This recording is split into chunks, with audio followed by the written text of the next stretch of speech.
727. Tricia Holderman is internationally recognized as one of the leading authorities in the field of cleaning buildings. She's the owner and CEO of Elite Facility Systems. Tricia, good morning. How are you? I'm doing good. Okay, so, we're always thinking about the obvious places where these germs are hanging. This is the time of year where our houses have we've been cooped up in the houses, and you worry about catching yet another virus. It's not just the toilet bowls and the trash cans, though, right? Nope, it's not. Those are actually some of the least places of germs. Yeah, because we're cleaning, like the toilet bowl. You're cleaning the toilet bowl. You're constantly cleaning that. Yeah. So what we're finding is it's more the things that you don't think about. It's like the cell phone. So keep in mind, your cell phone, you think nobody really is touching that. The problem is your hand is touching everything. You have touched every elevator button, door handle, light switch. Your hands have been everywhere. Yeah. Then you touch your cell phone. So you've just now transferred all the germs from everything that you've touched onto your cell phone. And then where do you put your cell phone? Right up next to your face. Yeah, sometimes I'll even put it right into my mouth, my cell phone. When someone can't hear me, you want them to. Yes. I think the dirtiest spot out there, and I have hand sanitizer in my car just for this reason. Dirtiest spot out there is the gas pump. That is very true. And again, it's the same thing. Everybody has used their hands on everything and then touched that thing. Yeah. Plus, it's outside, so then you have like bird droppings and pollen and everything else that lands on those things. So it is a huge amount of germs on those things. How about ATM machines? Ugh. Same thing. Again, it's outside most of the time. You have everybody touching it. Your hands have been everywhere. Birds, animals, everything else have landed on that. So same thing. Lots of germs. So what is the solution?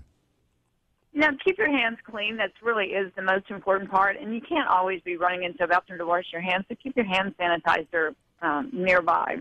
So anytime that you have touched a really germy place like this, go back and use your hand sanitizer. So after you poured your gas or use the ATM, do that just so that you're not transferring those germs from your hands to your phone, to your child when you hug them goodbye. That's what you want to do, is before you touch anything, after you've touched the big stuff, and before you touch anything that's important to you, use your sanitizer. How about a control board? This control board that I have to touch every day is filled with germs. Well, you know what, though? I will say the counter to that is there's only 3 or 4 different people who touch that every day. Yeah. But Bill went over as you were speaking and grabbed this big bottle of hand disinfectant. What have you got there? I have the best stuff in the world. This is Microsan antimicrobial foaming hand sanitizer. It kills 99.99% of all germs, and it is alcohol-free.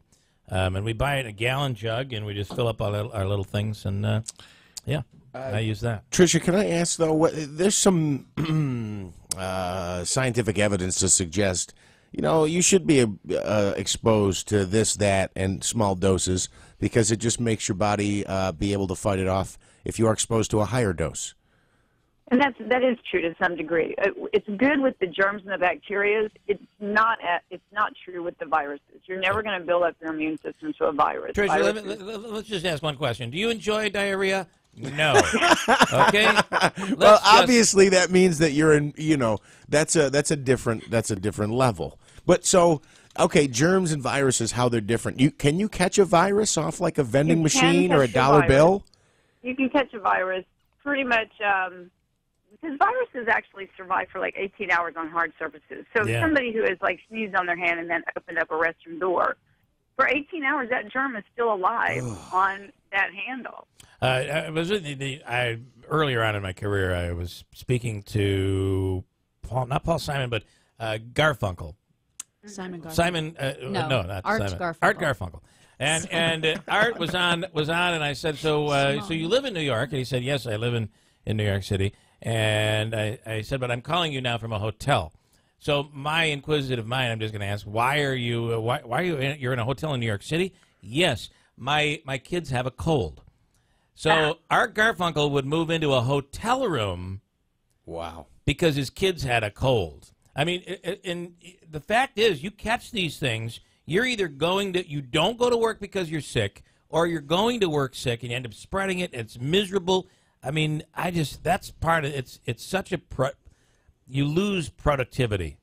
Absolutely. And you gotta and there is scientific proof now too that on the companies that we used as in a study that was going on, the ones who put hand sanitizers in their offices, their absenteeism actually dropped by anywhere from 20 to 45%. And we're thinking it's because more and more people are getting more and more serious about taking care of themselves. Yeah. All right, this is good stuff. Important. You have details on your website about all this? I do. It's Elite Facility Systems. Elite? So we clean mainly hospitals, medical, and dental facilities. Okay. There's something about that smell that of the cleaning stuff in a hospital. It just smells so much cleaner than putting Purell on. It does. Yeah. That is quite true. Good stuff. All right, Tricia, thanks so much. I appreciate it. Thank you.